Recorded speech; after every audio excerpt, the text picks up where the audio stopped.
113 Olympic hopefuls are in Park City this week, many of them still uncertain whether or not they'll be part of Team USA.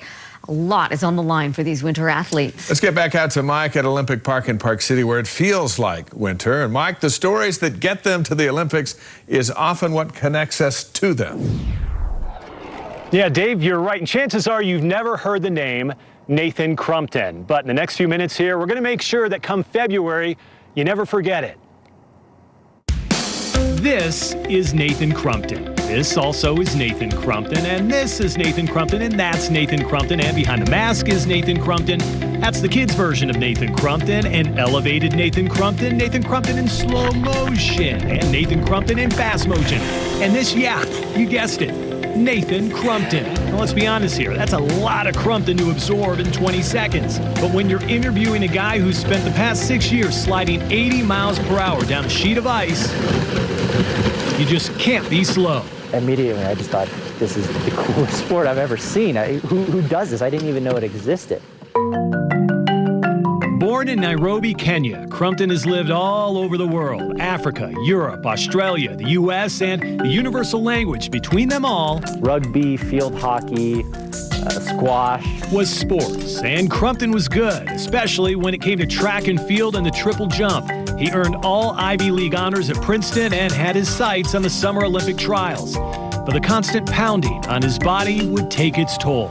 Yeah, it's hard on the ankles, the knees, the lower back, and by the end of my college career, I was pretty riddled with injuries. And I thought perhaps maybe I could salvage it, maybe I would try again the next year, but ultimately my body was too beaten up, and I thought that was probably the end of my athletic career. The end? Well, not exactly, but rather an intermission. Remember this Nathan Crumpton? Well, that's the Nathan Crumpton who moved out to Colorado, picked up skiing and snowboarding, and fell in love with winter sports. It's also the Nathan Crumpton who started modeling for sports companies, and the Nathan Crumpton who got behind the camera as well, snapping every kind of photo imaginable. But there was something missing from all those Nathan Crumptons.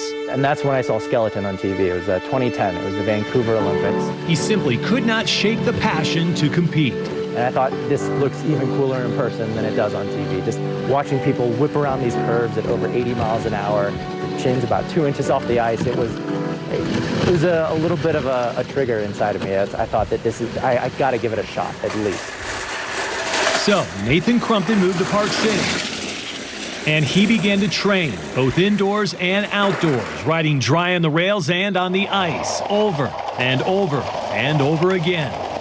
Did you think it was going to be as difficult as it was? I didn't know. I had no idea what it would take. The learning curve was steep, even for a collegiate athlete, and the bumps and bruises, both physically and emotionally, would cause any Nathan Crumpton to rethink what he was doing.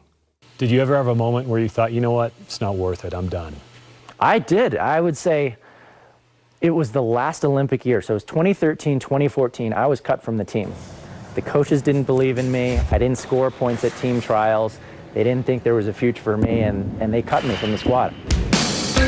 That was 4 years ago. And now, Nathan Crumpton's one of the best in the country and maybe even the world. I would just say there was some unconscious drive that just was nagging at me. I haven't given it my all yet, and I owe it to myself to go one more time and see what I can do in this sport.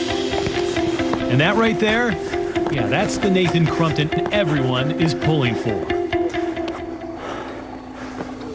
What a story, huh? Now, I asked Crumpton to describe what it feels like to go 80 miles per hour down a track with your chin 2 inches off of the ice there. He says, feels like you're flying mixed with the sensation of going on a roller coaster, and a roller coaster you're in control of. My response to that was, no, thank you. You can have it. Now, stick around, because coming up tomorrow morning on KSL Today, Trace and Sean are going to show you some stuff from some of the sports demos that took place tonight. Andrew Wittenberg's also going to introduce people to the 4 new sports that are making their Olympic debuts. So it should be a good show. Tune in tomorrow morning for that. Guys, back to you. All right, Mike, thank you. We'll see you tomorrow. Since we're